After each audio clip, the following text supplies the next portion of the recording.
GPT-4o, LLaMA 3, Claude 3.5 Sonnet, wow. It feels like every single week there's a new, game-changing language model hitting the market. The options are just exploding. And you know what? If you're feeling a little overwhelmed by it all, trust me, you are not alone. I mean, seriously, there are literally hundreds of models out there now, and every single one of them claims to be the best, the fastest, or the cheapest. It's just a lot of noise, and it can be really confusing. So the real question is, how do you cut through all of that and find what actually works? And that's the big one, isn't it? How do you pick the perfect model for your specific project? Well, in this explainer, I'm going to give you a super clear 5-point framework that will help you nail that decision every single time. But before we dive into the framework itself, let's just be really clear about why this is so important. Choosing an LLM, it's not just some technical detail you can brush off. No, it's a core business decision. And if you get it wrong, it can seriously cost you in money, in development time, and even in the quality of your product. You know, I've seen two mistakes happen over and over again. On one hand, you have developers just burning through thousands of dollars on API calls, using some massive state-of-the-art model for a really simple task. And on the other hand, you have teams who are cutting costs so much that they ship a product with an underpowered model that just spits out embarrassing, totally unreliable answers. Yeah, neither one is a good look. So let's talk about the money for a second. A big frontier model like GPT-4o, that could run you about $15 per million tokens. And tokens are just the little pieces of words they use for billing. But what about a lightweight model for a simpler task? That can be as low as 30 cents. Yeah, that is a 50 times cost difference. When you're scaling up, that gap can be the thing that makes or breaks your product's profitability. It can be the difference between a successful launch and a money pit.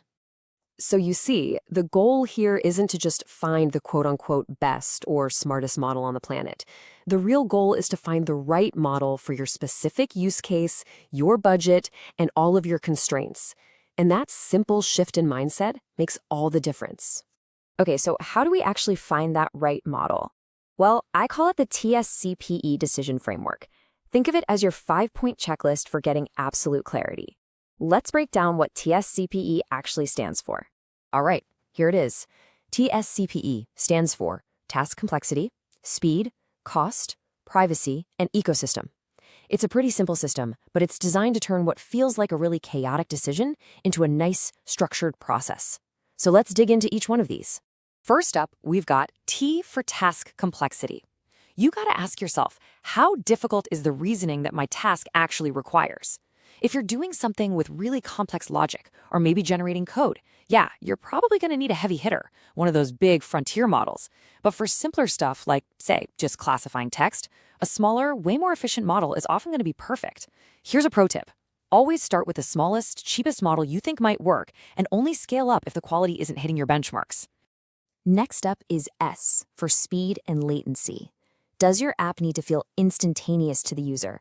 I mean, for a real-time chatbot, a response that takes 8 seconds to come back, that's a total user experience killer. You'll need a fast, lightweight model for that.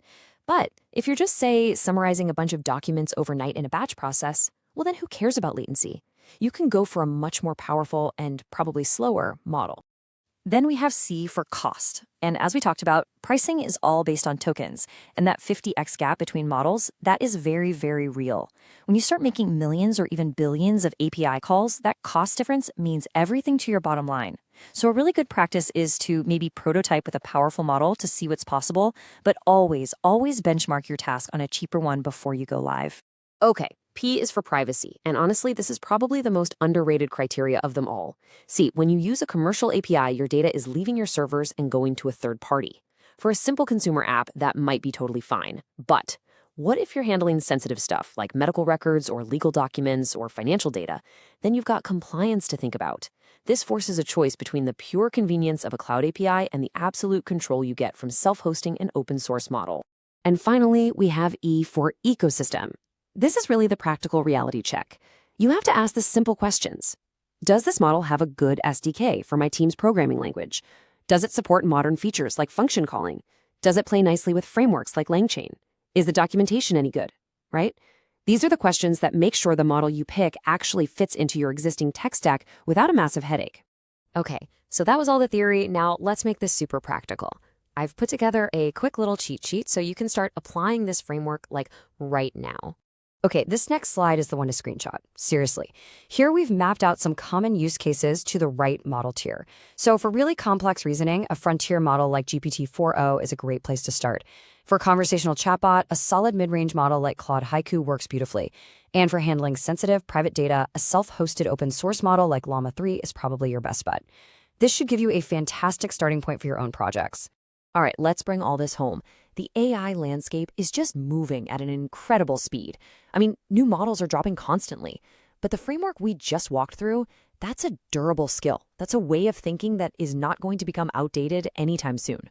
So the next time you have to choose an LLM, just run it through this simple process. First, evaluate your task complexity. Then, define your speed needs. Analyze the cost. Assess your privacy requirements. And finally, check the ecosystem. Just answering those 5 questions will make the right choice so much clearer. And that really leaves me with one last thought for you. In a world where all the tools are changing seemingly every single week, the most valuable skill isn't actually knowing all the answers. It's knowing how to ask the right questions. And this framework, it gives you those questions.